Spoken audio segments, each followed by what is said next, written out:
Chapter 8. The Lord said to me, "Take a large scroll, and write on it with an ordinary pen, Maher-shalal-Hashbaz." So I called in Uriah the priest, and Zechariah son of Jeberechiah as reliable witnesses for me.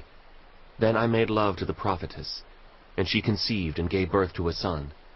And the Lord said to me, "Name him Maher-shalal-Hashbaz, for before the boy knows how to say, 'My father,' or 'my mother,' the wealth of Damascus and the plunder of Samaria will be carried off by the king of Assyria."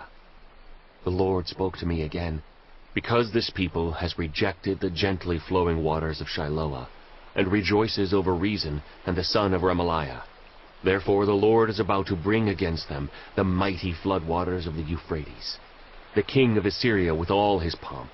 It will overflow all its channels, run over all its banks, and sweep on into Judah, swirling over it, passing through it and reaching up to the neck. Its outspread wings will cover the breadth of your land, Emmanuel. Raise the war cry, you nations, and be shattered. Listen, all you distant lands. Prepare for battle, and be shattered. Prepare for battle, and be shattered.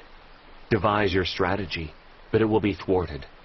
Propose your plan, but it will not stand, for God is with us.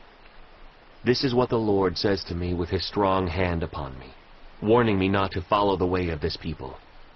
Do not call conspiracy everything this people calls a conspiracy.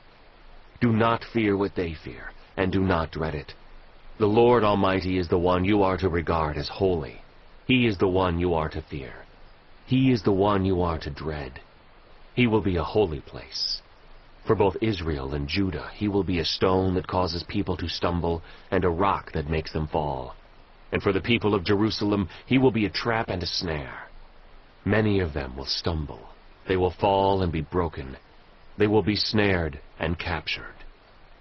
Bind up this testimony of warning, and seal up God's instruction among my disciples. I will wait for the Lord, who is hiding his face from the descendants of Jacob. I will put my trust in him. Here am I, and the children the Lord has given me. We are signs and symbols in Israel from the Lord Almighty, who dwells on Mount Zion. When someone tells you to consult mediums and spiritists, who whisper and mutter, should not a people inquire of their God? Why consult the dead on behalf of the living?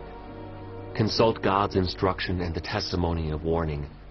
If anyone does not speak according to this word, they have no light of dawn. Distressed and hungry, they will roam through the land. When they are famished, they will become enraged, and looking upward, will curse their king and their God.